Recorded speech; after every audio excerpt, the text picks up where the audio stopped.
إن الحمد لله نحمده ونستعينه ونستغفره ونعوذ بالله من شرور أنفسنا ومن سيئات أعمالنا من يهده الله فلا مضل له ومن يضلل فلا هادي له وأشهد أن لا إله إلا الله وحده لا شريك له وأشهد أن محمدا عبده ورسوله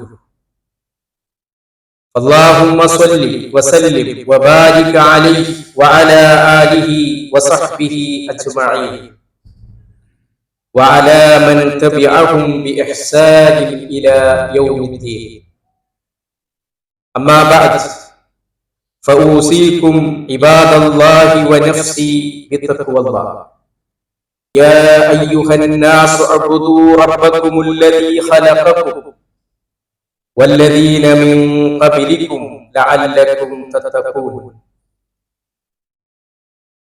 സ്നേഹമുള്ള സത്യവിശ്വാസികളെ, വിശ്വാസികളെ, അല്ലാഹുവിന്റെ നിയമങ്ങളും നിർദ്ദേശങ്ങളും ജീവിതത്തിലുടനീളം ശ്രദ്ധിച്ചുകൊണ്ട് അല്ലാഹുവിന്റെ യഥാർത്ഥ അടിമകളായി ജീവിതം നയിക്കണം എന്നാദ്യമായി ഓർമ്മപ്പെടുത്തുകയാണ്. അല്ലാഹു സുബ്ഹാനഹു വ തആല അതിനുള്ള അനുഗ്രഹം നമുക്കൊക്കെ നൽകുമാറാകട്ടെ. നമ്മെ സൃഷ്ടിച്ചിട്ടുള്ള സൃഷ്ടാവായ അല്ലാഹുവിനോട് സൃഷ്ടികൾ എന്നുള്ള നിലയിൽ നമുക്കുള്ള ബാധ്യതകളിൽ ഏറ്റവും പ്രധാനപ്പെട്ട ബാധ്യത അല്ലാഹുവിനെ മാത്രം ഇബാദത്ത് ചെയ്യുക, അവനെ മാത്രം ആരാധിക്കുക എന്നതാണ്. എന്തുകൊണ്ട് അല്ലാഹുവിനെ ആരാധിക്കണം എന്നുള്ളത് മനുഷ്യരെ വിളിച്ചുകൊണ്ട് യാ അയ്യുഹന്നാസ് ഉഅ്ബുദൂ റബ്ബക്കും, ഹേ മനുഷ്യരെ, നിങ്ങൾ നിങ്ങളുടെ റബ്ബിനെ ആരാധിക്കണം എന്ന് പറഞ്ഞുകൊണ്ട് അല്ലാഹു സുബ്ഹാനഹു വ തആല അതിനുള്ള കാരണം വ്യക്തമാക്കുന്നു. എന്താണ് ആ കാരണം? അല്ലദീ ഖലഖക്കും വല്ലദീന മിൻ ഖബലിക്കും എന്നതാണ്. അതായത് നിങ്ങളെ സൃഷ്ടിച്ചു, നിങ്ങളുടെ മുമ്പുള്ളവരെയും സൃഷ്ടിച്ചു. അപ്പൊ എന്തിന് അല്ലാഹുവിനെ, എന്തുകൊണ്ട് നമ്മൾ അല്ലാഹുവിനെ ആരാധിക്കണം? അത് അവനാണ് നമ്മളെ സൃഷ്ടിച്ചത് എന്ന കാരണത്താൽ. ലോകത്ത് ഏത് സൃഷ്ടികളെ, ഏത് ജീവജാലങ്ങളെ നമ്മൾ എടുത്ത് പരിശോധിച്ച് നോക്കിയാലും അതിനെ സൃഷ്ടിച്ചിട്ടുള്ളവൻ, ആ സൃഷ്ടിച്ചിട്ടുള്ളവനെ ആയിരിക്കണം ആരാധിക്കേണ്ടത് എന്ന് അല്ലാഹു സുബ്ഹാനഹു വ തആല നമ്മെ ഓർമ്മപ്പെടുത്തുകയാണ്. അതുകൊണ്ട് തന്നെ ആ സൃഷ്ടിച്ചവന്റെ തൃപ്തി കരസ്ഥമാക്കേണ്ടുന്നത് അവന്റെ സൃഷ്ടികൾ എന്നുള്ള നിലയിൽ നമ്മുടെ ബാധ്യതയാണ്. അവൻ നമുക്ക് നൽകിയിട്ടുള്ള അനുഗ്രഹങ്ങൾക്ക് നന്ദി ചെയ്യുക എന്നുള്ളത് നമ്മുടെ ബാധ്യതയാണ്. അതുപോലെ തന്നെ നമ്മുടെ സൃഷ്ടാവിനെ സദാസമയവും നമ്മൾ ഓർത്തുകൊണ്ടിരിക്കുക എന്നതും നമ്മുടെ ബാധ്യതയാണ്. അപ്പൊ അതാണ് ആരാധനകളോടൊക്കെ താല്പര്യം എന്ന് പറഞ്ഞാൽ അവന്റെ തൃപ്തി നമ്മൾ കരസ്ഥമാക്കണം. അവൻ നമുക്ക് നൽകിയിട്ടുള്ള അനുഗ്രഹങ്ങൾക്ക് നമ്മൾ നന്ദി ചെയ്യണം. അതുപോലെ തന്നെ അവനെ ഓർത്തുകൊണ്ടിരിക്കണം. എന്നിട്ട് അല്ലാഹു സുബ്ഹാനഹു വ തആല അവനെ ആരാധിച്ചാൽ, അവൻ ഇബാദത്ത് എടുത്തുകൊണ്ടുള്ള ഒരു ജീവിതം നയിച്ചാൽ എന്താണ് അതുകൊണ്ട് നമുക്കുള്ള ഗുണം എന്ന് പരിചയപ്പെടുത്തി തരികയാണ്. ലഅല്ലക്കും തത്തഖൂൻ, നിങ്ങൾ സൂക്ഷ്മതയുള്ളവരായിട്ട് മാറും എന്നാണ്. നമ്മുടെ ജീവിതത്തിൽ ഒരു അടുക്കും ചിട്ടയും, അതുപോലെ തന്നെ അല്ലാഹു സുബ്ഹാനഹു സൂക്ഷ്മത എന്നതുകൊണ്ട് ഉദ്ദേശിക്കുന്നത് അല്ലാഹു കൽപ്പിച്ചിട്ടുള്ള കുറെ കൽപ്പനകളുണ്ട്, അല്ലാഹു വിരോധിച്ചിട്ടുള്ള കുറെ വിരോധങ്ങളുണ്ട്. അങ്ങനെ അല്ലാഹു കൽപ്പിച്ചിട്ടുള്ള ആ കൽപ്പനകൾ പാലിച്ചുകൊണ്ട് വിരോധങ്ങളിൽ നിന്ന് മാറി നിന്നുകൊണ്ട് ജീവിതത്തെ ക്രമപ്പെടുത്താൻ അല്ലാഹുവിന് മാത്രം ഇബാദത്ത് ചെയ്യുമ്പോൾ സാധ്യമാകും എന്ന് അല്ലാഹു സുബ്ഹാനഹു വ തആല പരിചയപ്പെടുത്തി. അപ്പൊ അതുകൊണ്ടാണ് എല്ലാ നമസ്കാര വേളയിലും നമ്മളോട് ആവർത്തിച്ച് പ്രഖ്യാപിക്കാൻ വേണ്ടി പറയുന്നത് ഇയ്യാക നഅ്ബുദു വ ഇയ്യാക നസ്തഈൻ. നമ്മളൊരു പ്രഖ്യാപനമായി, നമ്മുടെ ഒരു ആദർശ പ്രഖ്യാപനമായി നമ്മളെ കൊണ്ട് അല്ലാഹു സുബ്ഹാനഹു വ തആല പറയിപ്പിക്കുകയാണ്, ഇന്ന മാത്രം ഞങ്ങൾ ഇബാദത്ത് എടുക്കുന്നു, ഇന്ന മാത്രം ഞങ്ങൾ ആരാധിക്കുന്നു, ഇന്നോട് മാത്രം ഞങ്ങൾ സഹായം തേടുകയും ചെയ്യുന്നു എന്നാണ്. നമ്മളിവിടെ മനസ്സിലാക്കേണ്ടത് അല്ലാഹു സുബ്ഹാനഹു വ തആല വലിയ ആദരവാണ് ഒരു അബ്ദിന് നൽകുന്നത്.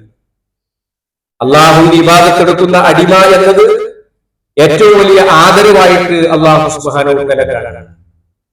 സുബ്ഹാനല്ലദീ അസ്റാ ബി അബ്ദിഹി എന്ന് പറഞ്ഞുകൊണ്ട് റസൂലുള്ളാഹി സ്വല്ലല്ലാഹു അലൈഹി വസല്ലമയെ നമുക്ക് പരിചയപ്പെടുത്തുന്നപ്പോ അവിടെ അബ്ദ് എന്നുള്ള പദമാണ് പ്രയോഗിച്ചത്. റസൂലിന്റെ പേര് അവിടെ പ്രയോഗിച്ചില്ല. സുബ്ഹാനല്ലദീ അസ്റാ ബി അബ്ദി. അപ്പൊ അബ്ദ് എന്നുള്ളത് അല്ലാഹു മഹത്തരമായി കാണുന്നത് കൊണ്ടാണ് എന്റെ അടിമയെ എന്നാണ് പരിചയപ്പെടുന്നത്. ഖുൽ യാ ഇബാദിയല്ലദീന അസ്റഫു അലാ അൻഫുസിഹിം എന്ന് പറഞ്ഞുകൊണ്ട് എന്റെ അടിമകളോട് പറയും എന്നതാണ്. അപ്പോ അള്ളാഹുവിന് ഇബാദത്ത് എടുക്കുന്ന ആളുകൾ എന്നുള്ള നിലയിൽ വലിയ ആദരവ് അല്ലാഹു സുബ്ഹാനഹു വ തആല നമുക്ക് നൽകുന്നു എന്നതാണ്. ഇവിടെ നമ്മൾ അറിഞ്ഞിരിക്കേണ്ടുന്ന ഒന്ന് എന്താണ്? ഒരുപാട് ഇബാദത്തുകൾ നമുക്കറിയാം. നമ്മുടെ ജീവിതത്തിൽ പല രൂപത്തിലുള്ള ഇബാദത്തുകൾ പല സന്ദർഭങ്ങളിലായി നമ്മൾ ആവർത്തിച്ച് ചെയ്യുന്നവരാണ്. എന്താണ് ഇബാദത്ത് എന്ന് പറഞ്ഞാൽ അതിനെ സംബന്ധിച്ച് വ്യത്യസ്തമായ രൂപത്തിലുള്ള വിശദീകരണങ്ങൾ നൽകപ്പെട്ടത് കാണാൻ. എല്ലാം ഇബാദത്തുമായി ബന്ധപ്പെട്ടത് തന്നെയാണ്. അദൃശ്യമായ രൂപത്തിൽ നമ്മൾ ഗുണം ആഗ്രഹിച്ചുകൊണ്ട് നമ്മുടെ ജീവിതത്തിൽ നിന്നൊരു ദോഷം തടുക്കണം, ദോഷമില്ലാതാകണം എന്നുള്ള നിലയിൽ, എന്ന ആഗ്രഹത്തോടുകൂടെ നമ്മൾ ചെയ്യുന്ന എല്ലാ പ്രവർത്തനങ്ങൾക്കും ഇബാദത്ത് എന്ന് പറയും. ഇബാദത്തിനെ വീണ്ടും വിശദീകരിക്കുന്നത് നമുക്ക് കാണാം. ഇന്നൽ ഇബാദ തഅനി അത്തഅലീമ ലിഅംദില്ലാഹ്. അല്ലാഹുവിന്റെ കൽപ്പനകൾക്ക് നമ്മൾ മഹത്വം കൊടുക്കുന്നു. അതുപോലെ തന്നെ അവന് ഇഷ്ടമുള്ള, അള്ളാഹുവിന് തൃപ്തിയുള്ള പ്രവർത്തനങ്ങൾ നമ്മൾ ചെയ്യുന്നു. അതുപോലെ തന്നെ ജനങ്ങൾക്ക് ഇഹ്സാൻ ചെയ്യുന്നു. ഇതെല്ലാം ഇബാദത്തുകളിൽ പെട്ടതാകുന്നു എന്നതാണ്. വിശുദ്ധ ഖുർആൻ നമ്മളെ ഓർമ്മപ്പെടുത്തുന്നുണ്ട്. വഅൗഹൈനാ ഇലൈഹിം ഫിഅലൽ ഖൈറാത്ത്. റസൂലുള്ളാഹി സ്വല്ലല്ലാഹു അലൈഹി വസല്ലമക്ക് അതിനു മുമ്പുള്ള പ്രവാചകന്മാർക്ക് ഇവർക്കൊക്കെ നാം വഹി നൽകിയിട്ടുള്ളത് ഫിഅലൽ ഖൈറാത്ത്, നല്ല കാര്യങ്ങൾ ചെയ്യണം എന്നുള്ളതാണ്. എന്നിട്ട്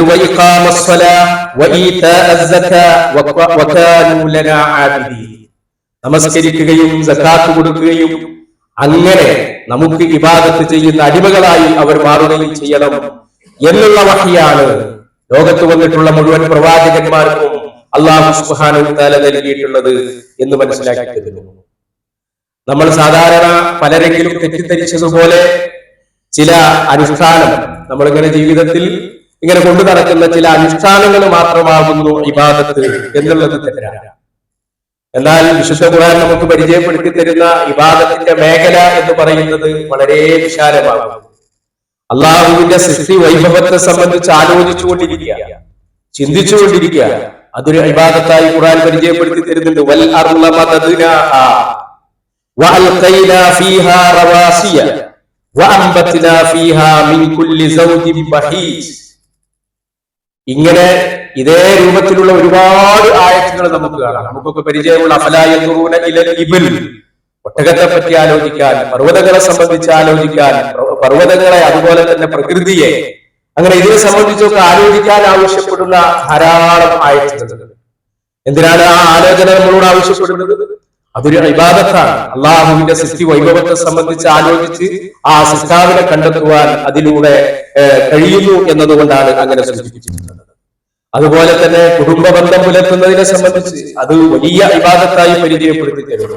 രണ്ട് പ്രതിഫലമുണ്ട് എന്നാണ് റസൂലുള്ളാഹി സ്വല്ലല്ലാഹു അലൈഹി വസല്ലം പറഞ്ഞത്. ഒന്ന് അജ്റൻ, സാധാരണ നിലയിൽ എല്ലാ അമലുകൾക്കും നൽകുന്ന പ്രതിഫലവും, പിന്നെ അതുപോലെ തന്നെ ലല്ലദീ അൻഫഖ്തഹു അലാ അഹ്ലിഹി, നമ്മുടെ കുടുംബത്തിന് വേണ്ടി പ്രത്യേകമായി നമ്മൾ ചെലവഴിച്ചപ്പോ അതിന് മറ്റൊരു പ്രതിഫലവും എന്ന് റസൂലുള്ളാഹി സ്വല്ലല്ലാഹു അലൈഹി വസല്ലം പരിചയപ്പെടുത്തി. ഇബാദത്തിന്റെ മേഖലകളെ സംബന്ധിച്ച് പറയുമ്പോ വിദ്യ കരസ്ഥമാക്കുക, അറിവ് നേടുക എന്നുള്ളത് ഒരു വലിയ ഇബാദത്തായി പരിചയപ്പെടുത്തുകയാണ്. മൻ സലക ത്വരീഖൻ യൽതമിസു ഫീഹി ഇൽമൻ സഹലല്ലാഹു ലഹു ബിഹി ത്വരീഖൻ ഇലൽ ജന്ന. ആരെങ്കിലും അറിവ് നേടുന്ന ഒരു വഴിയിൽ പ്രവേശിച്ചു, അതേത് അറിവുമാകാം, ഭൗതികമായിട്ടുള്ള അറിവാകാം, മതപരമായിട്ടുള്ള അറിവാകാം, എല്ലാ അറിവും മനുഷ്യനെ സംബന്ധിച്ചിടത്തോളം അവന് ഗുണമുള്ളതാണ്.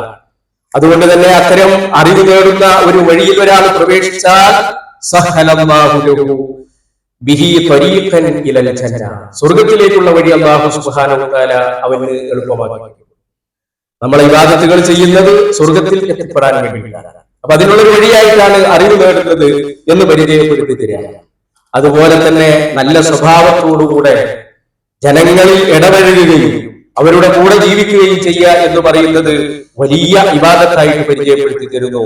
ഇന്ന മിൻ അഹബ്ബികും ഇലയ്യ വഅഖറബികും മിന്നി മജ്ലിസൻ യൗമൽ ഖിയാമ, നിങ്ങളുടെ കൂട്ടത്തിൽ എനിക്ക് ഏറ്റവും പ്രിയപ്പെട്ടത്. നമ്മൾ ആലോചിച്ച് നോക്കുക, നമ്മൾ കുറച്ച് ആളുകൾ ഒതുങ്ങിയിരുന്നാൽ ആ നിൽക്കുന്ന ആളുകൾക്കൊക്കെ ഒരു സൗകര്യം, ഒരുപാട് സ്ഥലങ്ങളുണ്ട്. ഈ മക്കാൻ ഹിലാഫിയാണല്ലേ, നമ്മുടെ ഇന്ന മിൻ അഹബ്ബികും ഇലയ്യ വഅഖറബികും മിന്നി മജ്ലിസൻ യൗമൽ ഖിയാമ, നിങ്ങളുടെ കൂട്ടത്തിൽ എനിക്ക് ഏറ്റവും പ്രിയപ്പെട്ടത്. റസൂലുള്ളാഹി സ്വല്ലല്ലാഹു അലൈഹി വസല്ലമയുടെ ഇഷ്ടം സമ്പാദിക്കുക, റസൂലിന് പ്രിയപ്പെട്ടവനായി നമ്മൾ ഇരിക്കുക എന്നുള്ളത് നമ്മുടെ ഒക്കെ താല്പര്യവും ആഗ്രഹവുമാണ്. പ്രവാചകൻ അതിനുള്ള വഴി പരിചയപ്പെടുത്തി തരിക, നിങ്ങളുടെ കൂട്ടത്തിൽ എനിക്ക് ഏറ്റവും പ്രിയപ്പെട്ടവൻ എന്ന് മാത്രമല്ല, നാളെ പരലോകത്ത് എന്റെ ചാരത്ത് നിൽക്കുന്നവൻ എന്നാണ്. മജ്ലിസൻ യൗമൽ ഖിയാമ അഹാസിനുകും അഖ്ലാഖ, നിങ്ങളുടെ കൂട്ടത്തിൽ ഏറ്റവും ഉന്നതമായ സ്വഭാവമുള്ള ആളുകളാണ് എന്ന് പരിചയപ്പെടുത്തി. അതുകൊണ്ടാണ് നിരന്തരം നമ്മളോട് പ്രാർത്ഥിക്കാൻ വേണ്ടിയിട്ട് പറഞ്ഞിട്ടുണ്ട്, അല്ലാഹുമ്മ അഇന്നാ അലാ ദിക്രിക വശുക്രിക വഹുസ്നി ഇബാദതി. ഇത് നമസ്കാര വേളകളിൽ അതുപോലെ തന്നെ നമസ്കാരത്തിന് ശേഷമൊക്കെ പ്രാർത്ഥിക്കാവുന്ന പ്രാർത്ഥനയായി റസൂലുള്ളാഹി സ്വല്ലല്ലാഹു അലൈഹി വസല്ലമ പരിചയപ്പെടുത്തിയിട്ടുള്ളതാണ്. അപ്പൊ നമ്മൾ സൂചിപ്പിച്ചത് ഇങ്ങനെ ഇബാദത്തിന്റെ വിവിധ മേഖലകൾ അതെല്ലാം നമ്മുടെ ജീവിതത്തിൽ പകർത്തി റബ്ബുമായി അടുക്കുവാൻ വേണ്ടിയിട്ട് നമ്മൾ ശ്രമിക്കണം. അല്ലാഹു സുബ്ഹാനഹു വ തആല അതിനുള്ള അനുഗ്രഹം നമുക്കൊക്കെ നൽകുമാറാകട്ടെ. യാ അയ്യുഹല്ലദീന ആമനൂ അത്തിയുല്ലാഹ വഅത്തിയുർ റസൂൽ വഉലിൽ അംരി മിൻകും അഖൂലു ഖൗലി ഹാദാ വഅസ്തഗ്ഫിറുല്ലാഹ ലീ വലക്കും. അൽഹംദുലില്ലാഹി റബ്ബിൽ ആലമീൻ. യുജ്സിലു സവാബ ലിൽ ആബിദീൻ വസ്സലാത്തു വസ്സലാമു അലാ ഖാതമിൻ നബിയ്യീൻ വഅലാ ആലിഹി വസഹ്ബിഹി വത്താബിഈൻ. സ്നേഹമുള്ള സഹോദരന്മാരെ, സുഹൃത്തുക്കളെ, അള്ളാഹുവിന്റെ കൽപ്പനകളും നിർദ്ദേശങ്ങളും ജീവിതത്തിൽ പാലിച്ചുകൊണ്ട് ജീവിതം നയിക്കണം എന്ന് ഒരിക്കൽ കൂടെ ഓർമ്മപ്പെടുത്തുകയാണ്. നമ്മൾ മനസ്സിലാക്കിയത് അള്ളാഹുവിന്റെ സൃഷ്ടികൾ എന്നുള്ള നിലയിൽ നമ്മുടെ ബാധ്യത അള്ളാഹുവിനെ കീഴ്പ്പെട്ടുകൊണ്ട് അവനെ ഇബാദത്ത് എടുത്തുകൊണ്ട് ജീവിതം നയിക്കുക എന്നതാണ്. ഇബാദത്ത് എന്ന് പറയുന്നത് ഏതാനും ആചാര അനുഷ്ഠാനങ്ങളിൽ മാത്രം പരിമിതമല്ല, നമ്മുടെ ജീവിതത്തിലുടനീളം നിലനിൽക്കേണ്ടുന്ന ഉണ്ടാകേണ്ടുന്ന വ്യത്യസ്തമായ രൂപങ്ങളാണ് എന്നാണ് നമ്മൾ പരിചയം. നമ്മളൊരു രാജ്യത്ത് ജീവിക്കുമ്പോൾ ആ രാജ്യത്തിന്റെ ക്ഷേമത്തിനും ഐശ്വര്യത്തിനും വേണ്ടിയിട്ട് പ്രയത്നിക്കുകയും പ്രവർത്തിക്കുകയും പ്രാർത്ഥിക്കുകയും ചെയ്യുക എന്നുള്ളത് വലിയ ഇബാദത്തായിട്ട് പരിചയപ്പെടുത്തിയിരുന്നു. ഹുവ അൻശഅകും മിനൽ അർദ് വസ്തഅമറകും ഫീഹാ, അവനാണ് നിങ്ങളെ ഈ ഭൂമിയിൽ സൃഷ്ടിച്ചത്. നമ്മളെ ഈ ഭൂമിയിൽ സൃഷ്ടിച്ചു. അതുപോലെ തന്നെ ഈ ഭൂമിയിൽ നമുക്ക് വളരുവാനും ജീവിക്കുവാനും ആവശ്യമായിട്ടുള്ള എല്ലാ സൗകര്യങ്ങളും നൽകി. അപ്പൊ അങ്ങനെ സൗകര്യപ്പെട്ട ഒരു രാജ്യത്ത് നമ്മൾ ജീവിക്കുമ്പോൾ ആ രാജ്യത്തിന്റെ ക്ഷേമ ഐശ്വര്യങ്ങൾക്ക് വേണ്ടി പ്രയത്നിക്കുക എന്നുള്ളത് നമ്മുടെ ബാധ്യതയാണ്. അതുപോലെ തന്നെ നമ്മൾ ഇടപെടുന്ന, നമ്മൾ ജോലി ചെയ്യുമ്പോൾ ആ ജോലിയിൽ കാണിക്കുന്ന ആത്മാർത്ഥത, ശ്രദ്ധ, ഇതെല്ലാം ഇബാദത്തായിട്ട് പരിചയപ്പെടുത്തിയിട്ടുണ്ട്. നമ്മൾ പലപ്പോഴും നിസ്കാരത്തിന് വേണ്ടി ജോലിയിൽ നിന്ന് പോകാറുണ്ട്. പല ആളുകളും ആ നിസ്കാരത്തിന് വേണ്ടി പോകുന്നത് അത്രയും സമയം ജോലിയിൽ നിന്ന് ഒരു ഒഴിവ് കിട്ടിയെങ്കിൽ എന്ന് വിചാരിച്ചു. നിസ്കാരം അതിന്റെ കൃത്യസമയത്ത് നമസ്കരിക്കേണ്ട ആളുകൾ തന്നെയാണ്. എന്നാൽ നമ്മൾ ആ ജോലിയിൽ കാണിക്കുന്ന ശ്രദ്ധ, അതുപോലെ തന്നെ ആത്മാർത്ഥത, ഇഖ്ലാസ്, അതും നമ്മളുടെ ഇബാദത്തിന്റെ ഭാഗമാകുന്നു എന്ന് നമ്മൾ മനസ്സിലാക്കണം. ഇന്നല്ലാഹ യുഹിബ്ബു ഇദാ അമില അഹദുകും അമലൻ അയ്യുത്ഖിനഹു എന്ന് പരിചയപ്പെടുത്തുന്നു. അല്ലാഹു ഇഷ്ടപ്പെടുന്നു നിങ്ങൾ ചെയ്യുന്ന പ്രവർത്തനം, അത് ശ്രദ്ധാപൂർവം ചെയ്യുന്നത്, അതിൽ നിങ്ങൾക്ക് ശ്രദ്ധയുണ്ടാകുന്നത് അല്ലാഹു ഇഷ്ടപ്പെടുന്നു എന്ന് നമ്മളോട് പരിചയപ്പെടുത്തി തരുന്നത് കാണാൻ സാധിക്കും. അപ്പൊ ഇങ്ങനെ നമ്മുടെ വിശാലമായ ഇബാദത്തിന്റെ മേഖലകൾ അത് ശ്രദ്ധയോടുകൂടെ അനുഷ്ഠിക്കുന്നവരാകണം നമ്മൾ എന്ന് ഓർമ്മപ്പെടുത്തുകയാണ്. അല്ലാഹു സുബ്ഹാനഹു വ തആല അനുഗ്രഹിക്കുമാറാകട്ടെ. നമ്മളിൽ നിന്ന് വന്നുപോയിട്ടുള്ള എല്ലാ തെറ്റുകുറ്റങ്ങളും അള്ളാഹു പുറത്ത് മാപ്പാക്കി പെരുമാറാകട്ടെ. പല രൂപത്തിലുള്ള വിഷമങ്ങളും പ്രയാസങ്ങളും അനുഭവിക്കുന്ന ആളുകൾക്ക് അള്ളാഹു അവരുടെ വിഷമങ്ങൾ, പ്രയാസങ്ങൾ, ബുദ്ധിമുട്ടുകൾ എല്ലാം ദൂരീകരിച്ചു കൊടുക്കുമാറാകട്ടെ. ഒരു സുഹൃത്തിന്റെ രോഗശമനത്തിന് വേണ്ടി പ്രാർത്ഥിക്കാൻ വേണ്ടി ആവശ്യപ്പെട്ടിട്ടുണ്ട്. അള്ളാഹു സുബ്ഹാനഹു വ തആല അദ്ദേഹത്തിന്റെ പ്രയാസങ്ങളെല്ലാം നീക്കി കൊടുക്കുമാറാകട്ടെ. ഹാദാ വസല്ലല്ലാഹു വസല്ലിം വബാരിക അലാ സയ്യിദിനാ വനബിയിനാ മുഹമ്മദിൽ അമീൻ وعلى آله وصحبه أجمعين وارض اللهم عن الخلفاء الراشدين أبي بكر وعمر وعثمان وعلي وعن سائر الصحابة الأكرمين. اللهم أدم على دولة الإمارات الأمان والاستقرار والرقي والاستحقاق وأم العالم بالرحمة والسلام. اللهم وفق رئيس الدولة الشيخ محمد بن زايد ونوابه وإخوانه الحكام الإمارات وولي عهده الأمين لما تحبه وترضى، واشمل بتأييدك حاكم إماراتنا الشيخ حمد بن محمد الشرقي وولي عهده. اللهم ارحم شيخ زايد وشيخ راشد وشيخ محمد بن حمد الشرقي والقادة المؤسسين والشيخ مكتوم وشيخ خليفة بن زايد، وادخلهم بفضلك فسيح جنات، واشمل شهداء الوطن برحمتك وغفرانك. اللهم ارحم المسلمين والمسلمات والمؤمنين والمؤمنات الأحياء منهم والأموات. عباد الله، اذكروا الله العظيم الجليل يذكركم واشكروه على نعمه يزدكم وأقيموا الصلاة.